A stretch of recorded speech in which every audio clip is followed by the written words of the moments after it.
Saint Margaret Mary and the Heart of Jesus. Jego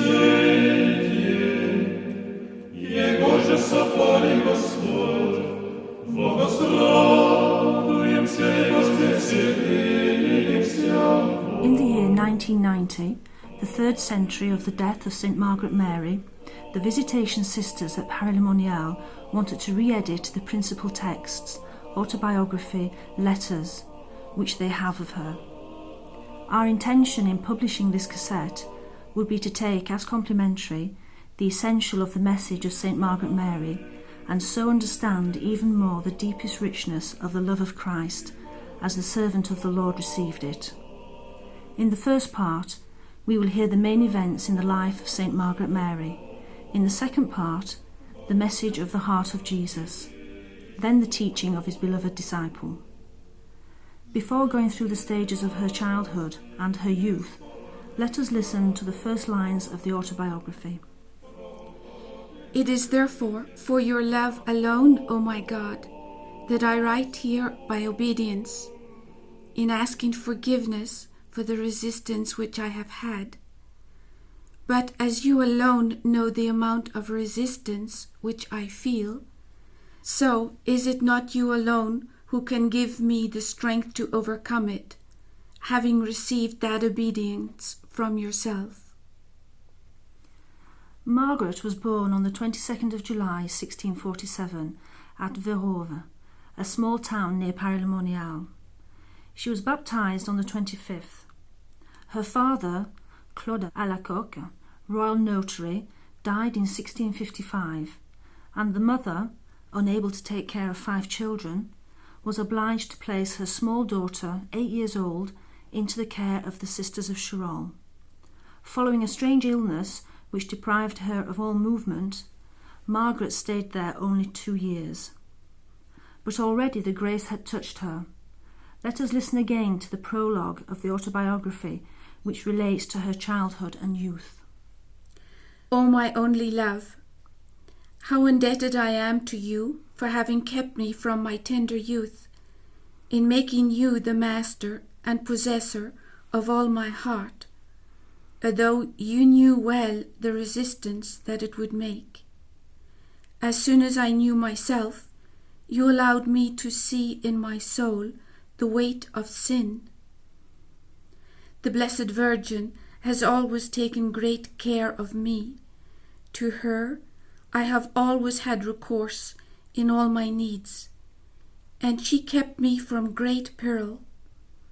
I did not dare speak to her divine Son, but always to her. Very young, Margaret felt urged from within to consecrate herself to God in the religious life, and during her illness, as no remedy was found, she was vowed, she said, to the Blessed Virgin. I promised her that if she healed me, I would one day be her daughter. I had no sooner made that vow than I received the healing with a new protection of the Blessed Virgin. She took me away from my faults and taught me to do the will of God. Nevertheless, completely recovered, Margaret declares that she only thought of pleasure and had little interest in her promise.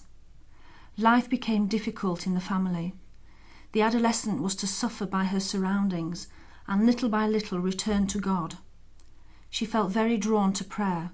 Whilst her family wanted her to get married, suitors were found. She was 20 years old. The desire of the monastic life became so strongly re-enkindled in my heart that I decided to become a sister, no matter what. Unfortunately, that only came about 4 years later. The Lord urges her from within. And once, when I was in an abyss of astonishment, because of so many faults and infidelity that I saw within myself, and was unable to rebuff them, then he gave me this answer. It is because I desire to make you part of my love and my mercy. The family ended by giving in.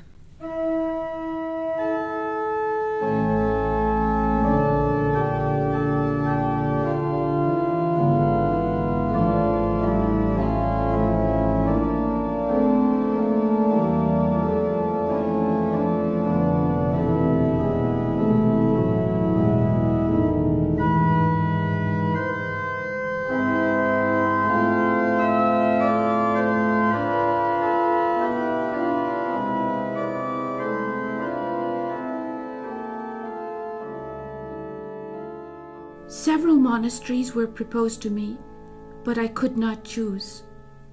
But as soon as Paray was named, my heart was full of joy, and I understood.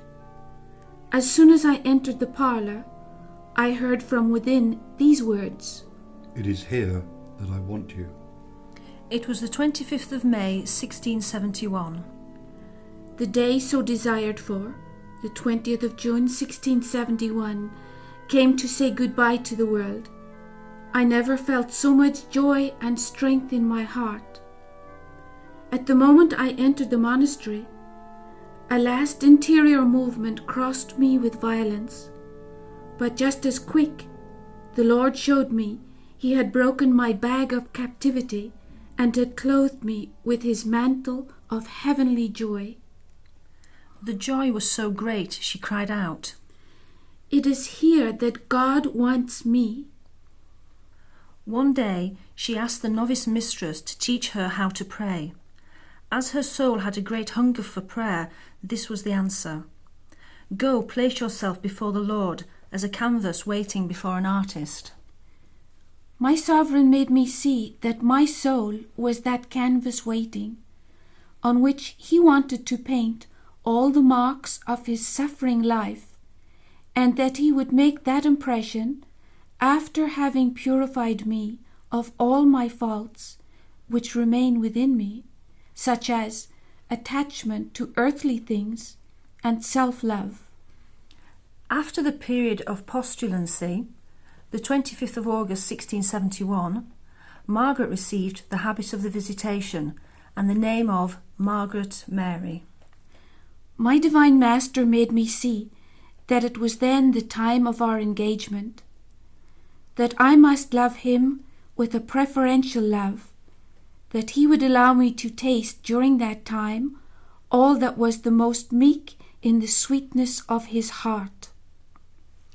The date of the religious profession was approaching, but the superiors hesitated.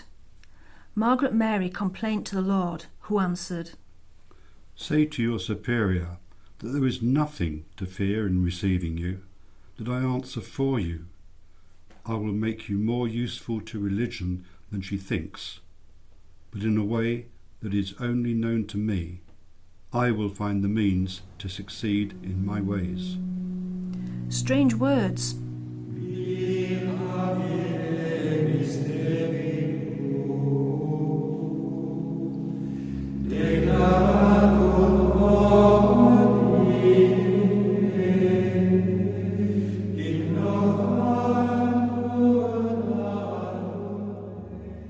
The 6th of November 1672 was therefore the day for the perpetual profession. My Divine Master wanted to receive me as His spouse. He said to me, Always be ready and willing to receive me, because from now on I want to make my home in you, to converse and exchange with you. and from then He gratified me with His divine presence. Also, the Lord made deeply known to her the mystery of His passion and death, which gave her such a love for the cross. The Lord will from then on reveal more and more to Margaret Mary. He will tell her the secrets of His heart. The great revelations will be from December 1673 until June 1675,